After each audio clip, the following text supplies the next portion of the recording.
Yes. All right, here we are. Welcome to today's episode. Hello, Fallon. Hi, Abby. So awkward always. We're still finding the groove of the beginning. Yes, we are. But today we're going to be talking about a very important topic that, as I was telling Fallon before we got on this, I went down to write notes about it and was basically started writing a freaking essay. So apparently we have a lot to say on this topic, which is going to be all about body image today.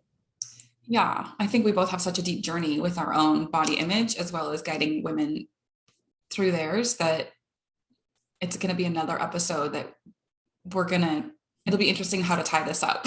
I know. How do we put a bow on this at the end? But because it's an ongoing. It is an ongoing thing. And I guess I will say I didn't write any notes. So this might be something to come back to, but I didn't write any notes necessarily about body image for men. This is really, for me, more focused on body image for women. Yes. So I guess I want to say that in the beginning, that this is going to be definitely more focused towards the women's perspective. But I mean, one of the things we both touched on is how the patriarchy ties into all of this. Yes. And I think we could probably both go on for days about the patriarchy, but yeah. And we can make the patriarchy as bad as we want. But we didn't know better than to buy into it.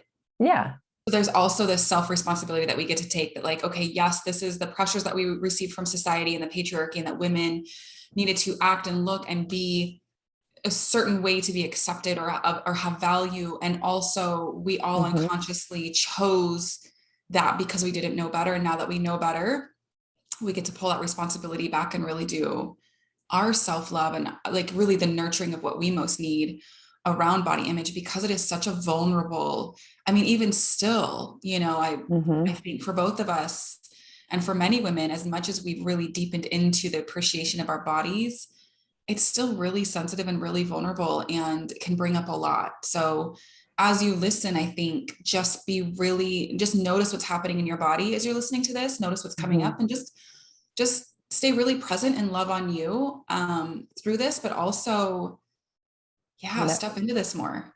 Yeah. Notice the places where you might be buying into things that you don't realize that you're buying into things, or the way that you might be noticing a girl on Instagram and you notice that she's really pretty and she's really thin or appears to have the best body. And then you look at yours and, you have the whole comparison and shame, component playing into that. Cause I think that's probably where it hits us the most nowadays, is in social media, and obviously like in TV and film and all of that stuff, but like social media is a part of I would say most people's daily life. And it is it's all kind of a racket, because we're all just showing oh gosh, I have an ant crawling on me. Amazing. What does that mean? Yeah, well, and so I'm a tad bit older. I'm an early 80s baby. And so MySpace was really big, when I was in my early 20s. And I remember my girlfriends and I instantly feeling smaller as we entered the MySpace world of the MySpace models. There was like Tila Tequila, and there was all these really, and I remember we would say, what a name. Do you? I haven't heard that in so long. No, yeah, I do. You know what I'm talking it. about, right? Yeah, I do. So we entered this space in our early 20s. So not only were we raised, 80s babies, 90s and early 2000s, watching the really skinny models come up. Like all the Victoria's Secret models too. Victoria's Secret being rails, right? And I remember I had a friend that was that skinny, and feeling, and gosh, it's so funny to go back and look at pictures of myself, but again, buying into the patriarchy, buying into this societal pressure that like beauty is of any one thing, that is right. I don't, because I don't want to minimize being skinny, or I don't want to make that bad either. But long story short, coming into the MySpace world, I remember we were all like, oh my God, the women are so beautiful. And it was the first time that we felt everyday women like ourselves, right? Because like you said, TVs and movies are one thing, magazines are another thing, but then to log onto a space where quote unquote regular people existed like ourselves, and we felt we did not compare at all, that really exacerbated a lot of my own body image things, or my own desire to be seen as a beautiful, in shape, whatever that meant at the time, woman, to be of value, to feel like men could like me, or women could want to be me. And it was so unconscious, bless my sweetheart. But it's only gotten bigger since then. And I think we've made a lot of strides in social media of recognizing that. But man, that first introduction was rough. I mean, and we have made a lot of strides, but there are still, I mean, now it's the rise of all of the different kinds of plastic surgery that you can do to achieve these different looks. And from you talking about like the MySpace stuff, like for me, it was growing up and seeing, the Victoria's Secret Angels, like the shows, the fashion show, and being like, well, I do have that body type. I'm like tall and thin and I have big boobs and whatever, all of that stuff. But being like, but I'm still not skinny enough, or my stomach has like any fat on it. So like that makes me I'm not good enough. I'm not like skinny enough. Like I shouldn't, like I don't feel comfortable in my body because I don't look like that. Like I could look like that if I tried hard enough, quote unquote. Yeah. And then all of the things we do in order to try to fit into those molds that you buy into, when like your brain is literally still forming, and all of these beliefs are getting imprinted, and then seeing the people around you who are doing the same things, or seeing, your mom or your aunts, or, other of your friends doing all of the same things and buying in, because like you said, that's all we really knew. And because as a society and as just human beings, your innate human drive is to want to be part of a group and be part of a community. So you're like, if this is what helps me be a part of the community, then I'll do it, because that brings me belonging and that brings me love by people. And all of those things come into play in a really harmful way. Yes, can be in a harmful way. Yes. And I think also this desire to be unique and to stand out simultaneously. And if I'm this way, or I look this way, or I have this, then I'm also like, I'm unique enough that I don't blend in with the crowd so much that I'm also noticed, and there's also the flip side of that. I know that was more for me, but there's also the flip side of like, many people don't want to stand out. Like they're like, let me blend, please. The thought of having any sort of individual attention on them is frightening. And so all that to like circle back to, I think one of the first things that really started to shift me in my body image was, I mean, we've talked about this, but honoring our bodies, but also like, look in the mirror and what can you change in this moment about it? And what can you like, so what if you radically just began to accept the smaller boobs or the bigger boobs or the cellulite? Like, what if you just went against the grain and been like, you know what? I'm actually just going to fucking start deciding that I'm going to love the part of me that doesn't love this part of me. Like, what if we started there, and honoring, and I remember our, old mentor Viola talked about how her self-love and her body image began to shift when she started to think about things at a cellular level. I can never say that. Of like how her cells actually, carried, information and even food, and that sort of, so we all have a different way of what we can start to shift the way that we relate to being in our skin. But it's so special to be in this vessel that I feel like if you and I can begin to shift this narrative on some level, I will be a happy woman. If it's one person that walks away from this episode feeling like the skin I'm in is so beautiful where it is at now, I will be happy. So. Well, and like you're saying, it's like the idea of whether or not you, like for me, it's coming at it with a belief of I am like a soul, I'm a spirit who's here to experience like this life right now, and I get this body right now. And so it's like, if I'm this soul that has this body, that has a human body, then like, why don't we make the most of it? Why don't we like show it off and play with it and do fun things with it and like love with it and all of the things, instead of like looking in the mirror and hating it every day. It's like you're saying, it's in the ways in which like the patriarchy, this patriarchal society that we live in, play into it, of, because women have so much, like we have so much to offer, but we get so preoccupied with like what diet we're on, or what size we fit into, or like, and all of the ways that it keeps us from actually reaching the potential that we have, and that's one of the things that I think is so interesting about this time, is because we see women really stepping up and embracing fully like who they are. And then that's where there's no space for not loving, your body to really be there. It's like, it still will be there, because it's always going to be, well, hopefully not always, but it's going to be a thing that we work on, I think, for a long time. But I don't remember who posted this, but there was something about like how the patriarchy wants to keep women small and sick. And so that like they can keep running the world, so that like men can keep running the world. Because if you keep women focused on this one thing over here, then they don't have time to actually realize how powerful they are. And like, for me, that's where it gets me really fired up to be like, hey, we don't have to like worry about these things. You're beautiful. Your body is healthy. It can do all of these things. And what else do you have?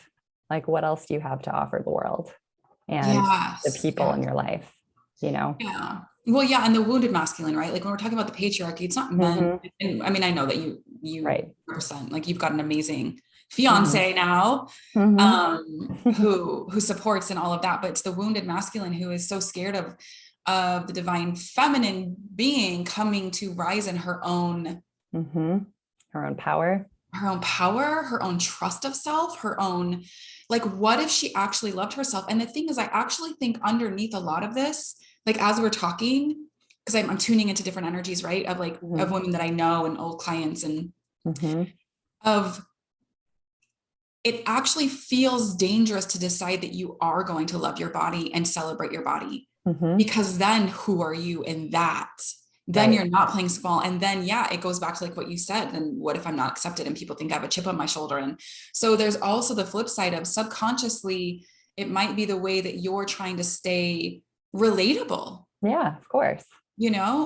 Safe and all of these things. But and I also agree with you. It's going to be a journey. Like as much work as I've done on my body image, and I feel very comfortable in my skin, and my weight still fluctuates quite a bit. I mean, I fluctuate about 7 pounds, give or take, depending on what's happening. Right. I've come to a place of a lot of acceptance. And then even there's spaces where I'm still like, oh, I wish I had bigger boobs. I mean, it will probably always kind of be there, but I get to love on the part of me that wishes for more, and then love where I'm at. Cause can I change it? Sure. I could go get plastic surgery. It's just never felt aligned for me personally. So it is a journey of loving where you're at, but deciding that, like you said, we're actually like, this is our one life. This is our one life in this vessel, right? And whether you believe in past lives, of it. Yes, this iteration, this energetic signature, this is the vessel that we actually chose because there was an experience that we wanted to have as a soul in this human body. How fucking incredible is that? Right. Yes. And so go ahead. No, I was just going to say, and like all of this time that we waste caring about these things that are, I mean, and God bless us, like we're so human, and it's just like such a fucking thing that everybody, like we all do. Like, oh, I want to feel like whatever. And that's what I mean. That's different. I want to feel a certain way versus I want to look a certain way. But it reminds me of like, like in Mean Girls, when she's like, I want to lose 3 pounds, Yeah. But the feeling and the looking are related, right? Yes. Because if we look a certain way, then we're going to feel a certain way, and it's not guaranteed. Right. and like you bring up, being newly affianced, and affianced, that's fancy. So fancy. But bringing up that, it's like then all of these, all of these weird beliefs for me come rushing back in, and like the whole phrase of like, oh, shedding for the wedding, and like needing to get in the best shape of your life for your wedding. And I'm like, do I actually believe this? I mean, do I feel pretty good like where I'm at now? Yes. Do I have a desire? Is there a desire still within me to feel and look a little bit better? If I'm being honest, yes. Yeah. And being like, okay, but am I not loving myself now as I am? No, I'm not. I mean, yes, I am still. And no, I'm not loving myself. Right. Yeah, I got you. But it's interesting when like you get confronted with these things, and then you're like, oh, wait. And if I hadn't done this work, it's like you could easily see yourself going into that mind spiral of like, okay, well, like, what workout plan do I want to get on? Or like, maybe I should start like this one diet so I can really feel and look like my skinniest and my whatever. Cause like I am going to be in all of these photos, and I want to look like I want the photos to look good. And it's like immediately when like these like life events, and now it's like it triggers like, okay, no, I don't know about these beliefs. Like, let me redecide like what are the ones that I really am believing in this moment. And it's, you know what, maybe I want to just get back into better routines, because I mean, the other part of this too that I'm sure I'll mention more in these episodes is that we've been traveling for the last 2 years. And so it's like just being in a healthy routine in terms of the kinds of foods that I'm eating and the movement that I'm engaging in, has been a struggle at times, because you want to be able to be in different places and experience all the foods, and sometimes like the foods that you normally eat just aren't available in other countries or other places. And so it's more of like,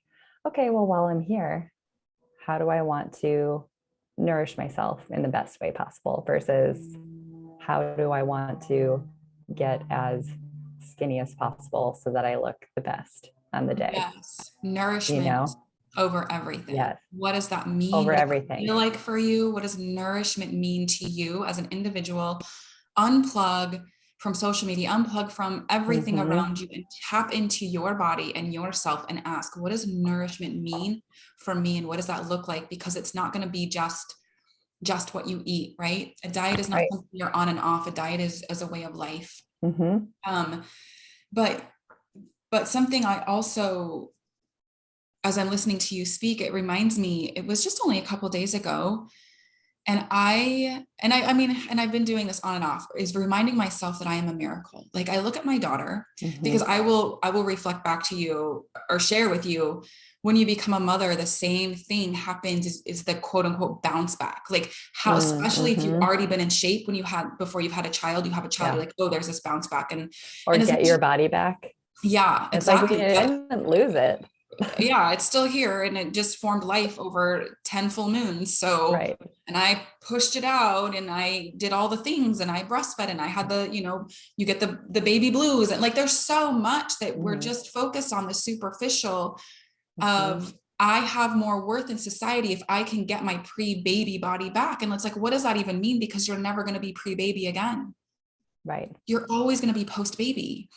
And so as much as I didn't want to buy into that, I could feel myself, because it took me probably a solid year to lose last 10 pounds. And I would dance in and out of permission and shame and permission. Right. But that's the road. That's the road of really, can I love myself where I'm at? And then nourish the shame of okay, there's that pressure, that internal pressure that somehow I have it more together if I get my pre-baby body back, that somehow what does it mean about you if you don't? And if you don't, especially where I've been in, at the time I was a CrossFit gym owner. And so I had to really watch, and it's the same thing you're doing. You're watching these stories come up that we've bought into for so long, and being like, I don't know that I want to buy into that anymore. And recognizing that as the stories come up, it's just the activation of the nervous system. It's just the nervous system is just awakened by something. Yep. It's not a fact of anything. It's just feedback. It's facts over. It's just feedback. Exactly. And coming back around, as I look at my daughter, she's 5.5 now, and every day I'm just like, God, you're a miracle. Like in my being, I'm like, she's such a miracle. And not, you know, and I'm a mom and I yell and I lose my shit and I, you know, I'm very human mom. But I realized through this process is I am also a miracle. Mm-hmm. And then if I can begin to view myself as a miracle. So I went to the beach the other day by myself and I chose to look at everybody on the beach as a miracle because they are. Yeah. I love that. And how can we tap back into that truth that you sitting in front of me here on Zoom together, you're a miracle. I mean, like, really? Yeah. And I get to see you in that. Yeah. And it's like what we talked about before we started recording. It's like, what if you started every day being like looking in the mirror, being like, damn girl, you're a fucking miracle. And like what, and how would life be different if that's like the way that you started it? And if you looked at your body being like, and you're a miracle, and those legs that carry me to all the places I want to go is a miracle. The arms that I have to like lift up my daughter, wow, you're a fucking miracle. I mean, it's like things like that where, because not everybody has that. And like you see, we all get those stories and you see those like stories about people who, you know, just don't have the full health, or they lose limbs, or just all of the different ways in which like we forget that we are a miracle. And it's like you need reminders all the time. But what if that's just how you lived your life, knowing that? And or at least introducing yourself to it in the beginning, even if you don't know it. What if I just gently sit down to coffee or tea with the fact that I might be a miracle? What if I just gently let that come in? And, you know, something that you and I know together that is so important, that is the most abundant, is our health.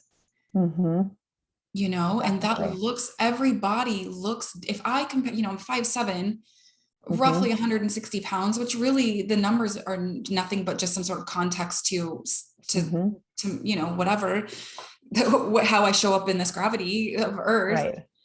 Right. But if growing up, I would have probably compared myself to you, the tall, angelic blonde with big boobs and also, I mean, you're just so radiant and so beautiful on the inside too, right? I mean, you are, but it's how asinine of my 5'7" brunette self, right, with an athletic body, to compare myself to the long, lean Abby. It's just that is your expression in the world, which is so important in the miracle. And this is my expression, which is so important in the miracle. Right.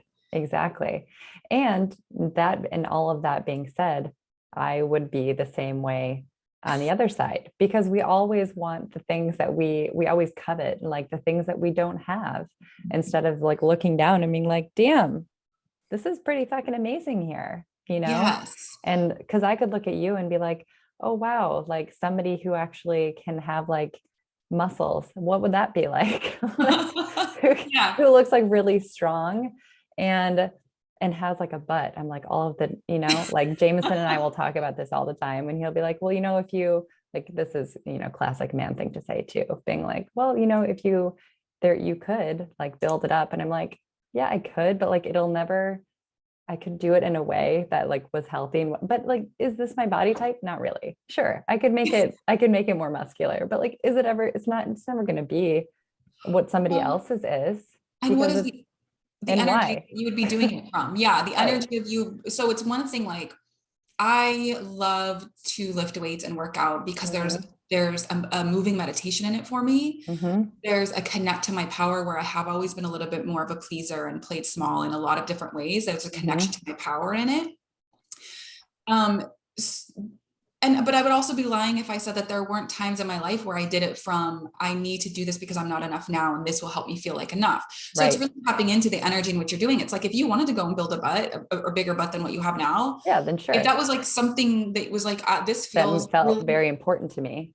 Because like it, for a reason that wasn't, you know, I need to do it for somebody else, or to meet some outside standard. Or it's going to make you happier, you know, whatever, like in a false sense, happier then no. So it's also tapping into the energy in which, why are we choosing, right? Why are we choosing what we're choosing? And I shared this in my Instagram stories, I think it was yesterday, because I'm on this Candida cleanse. Mm-hmm. And a lot of people are asking me about it because I did talk about having weight loss, but the more important story in this was my own weight stories coming up. Yes. It wasn't about the weight loss that is a natural side effect when you're consciously cleansing, when you're doing any cleanse, but I'm not doing it for the weight loss. But as I was watching the weight and the numbers changed, I noticed these old deep stories come up around how worthy I was to feel better in my skin, or how worthy I wasn't, or what the numbers meant and my relationship to these numbers. And so it really grounded me into, and I share this in my stories, like, if you want to cleanse, but get really clear on what your body actually needs, get really clear on the energy in which why you want it.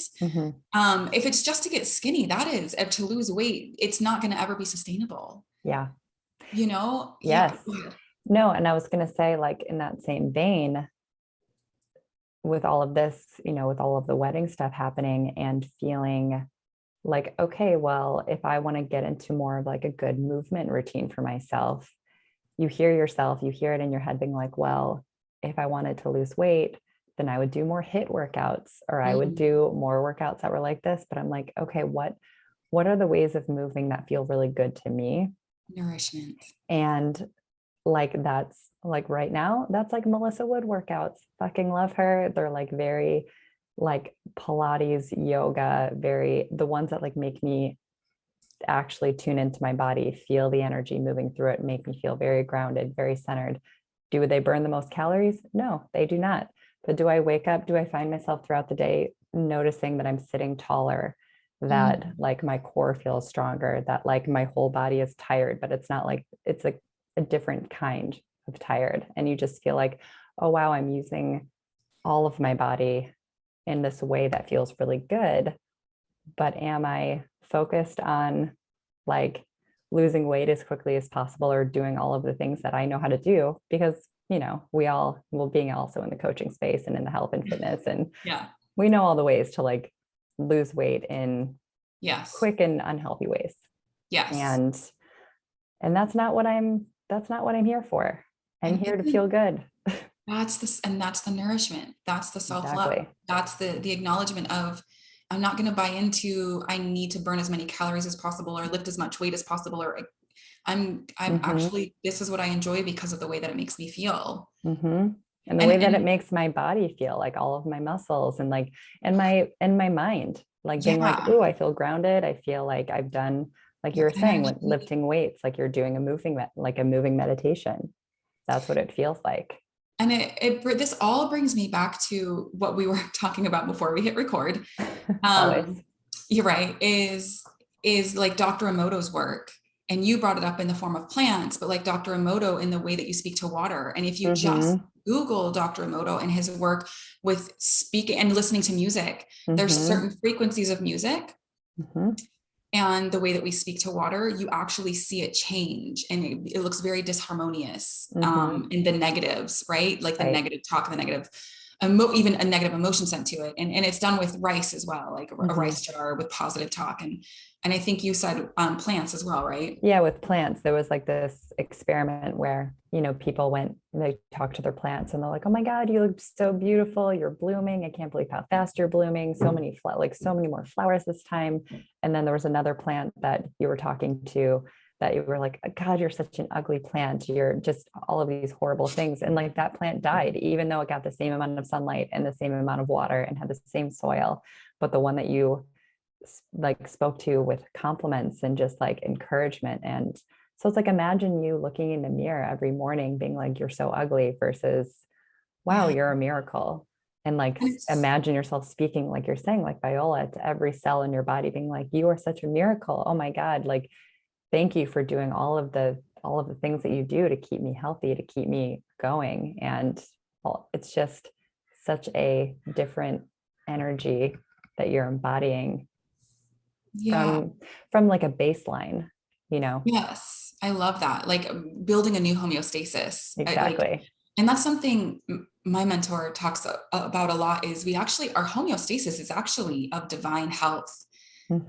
peace and happiness. And anything outside of that is the dis-ease. And to Right. remember that your homeostasis is actually already there to be your healthiest self, and the rest of it's a journey, right? Of the layers and all of that. But there was something I was going to say to this that you were speaking to with the plants. So I was raised by a hippie mom who talked to her plants. So that's something I've always done, is if a plant's dying, start to talk to it, never really knowing, right, that there were actual studies out there that prove this. But the same goes for, and I'm teach my clients this, and I'm a big proponent of this for a lot of years, is also I speak to, like we talked about Dr. Moto's work, I speak to my water every morning.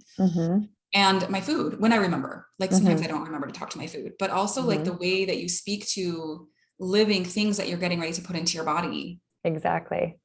Is huge. And I mean, and this is something that I can't speak of too much, but like in, like Native American cultures, like when you kill an animal, then you like thank it for giving you life and for like sustaining life in your community and your tribe and stuff. And even now, like praying over a meal and like giving thanks to not only the living things that you're going to eat, but the things that sacrifice so that you could take nourishment from them. But it all comes back to being mindful and giving gratitude for all of the things that help you sustain your own life and honor your body and honor yourself, right? Yes. And I want to say too, like, as we were just talking about, I was listening to you about the, the negative talk and that we have, it's so subtle. Don't you find that it's really subtle? Like, it's not like I don't wake up in the morning and I'm like, ooh, you ugly, you right? Ugly like, bitch. Yeah. What are you doing? I mean, although I'm sure some people do, so we're laughing, but yeah. But I know for me, it's always been more of this subtle, like, oh, that cellulite. Oh, or like putting on a pair of shorts and being like, ooh, it's a little tight in the waist. Maybe I should eat less today. Yes, yes. Or making that tightness mean that you fucked something up. You ate too much over the weekend, or you shouldn't have done something. And then or you're just chubby, right? Like that's something I would have just gone to be like, I guess I'm just fluffy, or I'm just chubby today. Yeah. And that's uncomfortable and I don't fucking like it. And I'm going to decide in this moment, because of that feedback, that I'm not going to enjoy my body as much today. Yeah. When I could have easily many times decided something different. Like, okay, they're tight. Shorts must be weird today. Damn these shorts. The shorts shrunk overnight. I don't know what happened. Yeah, but it is really subtle. Shorts are fucking up today. I don't know what happened. I don't know what's up with you shorts, but you got to get your shit together. Get your shit together. Yeah, what if we didn't always blame ourselves? What if we didn't always blame ourselves? And especially as women, we're so cyclical on, a 30-day, 28-day cycle. Right. Like, we're not going to feel, we're not meant to feel the same in our body at all. But I want to move into, because I know, you and I could talk about this forever, but I want to move into asking you, what do you feel like has really served you in shifting the way that you view your body or your body image? And what can we leave with our listeners today that maybe can help them? I mean, I think we've given them a lot of different perspective for sure, but just on a personal. For me, it's really what we talked about a little bit, but is really finding the ways that you can have fun in your body. And just like, and taking note of how it makes you feel, because like having fun in your body it's like you can try something new that you maybe were afraid to try, and then you figure out that you can do something new, and that gives you confidence or gives you a lot of different things. But yeah, like exploring ways to move that feel really good and that ground you, that make you feel really centered, like I was talking about with the Melissa Wood workouts, but also like moving in ways that like help you tap into your sensuality and your sexuality. And like, I think that the more we can just be more in tune with our bodies internally, the better everything comes out externally, because you start to build your worth more without all of the external factors, without looking in the mirror and looking at the scale. Because like you said, it's like we're both completely different. Like your weight, you could have the same weight as somebody else and look completely different. And like, that's always, it's like, I think we've learned now, we've gotten to the point that we know that external things will kind of always fuck you up. Yeah. So it's like, how can we find that worth internally? And yeah, my number one is like finding ways to have fun in your body and with your body. I love that. And that, yeah, I relate to that a lot, the having fun and honoring the body's capabilities, you know, like and just playing. Yeah. And the senses, right? Like I get to see and I get to smell and I get to hear, like I have all of my senses and my intuition. Yeah. And the playing, and the laughter. Like going back to like childlike, like what did you do when you were a kid? Like you ran around, you like threw your arms up, you did full belly laughs. You weren't trying to like look a certain way or pose a certain way so that you look the skinniest or the tallest or like whatever. You just fucking went full out, right? Yes, And just full like out. lived. And I love the honoring like their capabilities, but also getting uncomfortable and learning new things, which develops the confidence, right? And so there's a couple things before we close I want to hit on, because there was something you said earlier before we started recording that I think is really important. But what was I going to say? Honoring the capabilities. Now I just lost it. So I'm going to actually ask you, what is it? You sent me something on Instagram a couple weeks ago that I really want you to share, because it was eye-opening for me. Yeah, Alex Light. So I think her Instagram is @AlexLight_LDN London. And she is like body positive influencer. And she posted this reel that shows how on the same day with different camera lenses, your face looks completely different. So it's like her face went like wider to skinnier to like just this whole range of like in and out, like from wider to thinner and more chiseled kind of looking. And it was literally her on the exact same date with a bunch of different lenses. And it's like, and for me, this was like when I was traveling and there would be different mirrors in every Airbnb that we were in. And I could tell that I'm like, oh shit, did I like put on a few pounds? Like, I feel like I look a little bit heavier or wider or like whatever. And it's just like, this is where these external things can really like fuck with you, and why it's so important to find that worth internally. Because like when I saw that thing with the camera lenses, I was like, holy shit. We need to share that reel. This is crazy. It is so powerful to watch her face change pretty drastically. Very like dramatically. Yeah. Thank you. Dramatically from different camera lenses. And we can all relate to that. Like and that we instantly feel a type of way about ourselves based on what that lens is mirroring back to us in like a selfie or a picture that's been taken. And it's, again, coming back to ourself.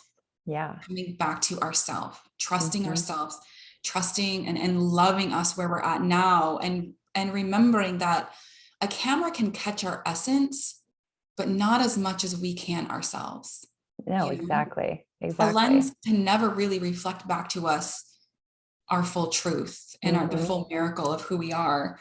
And that a lot of times, what we were talking about, like the comparison, like growing up, I would have been like, oh, I wish I could look like Abby in this way. And you would have been like, oh, I wish I could, with Fallon this way.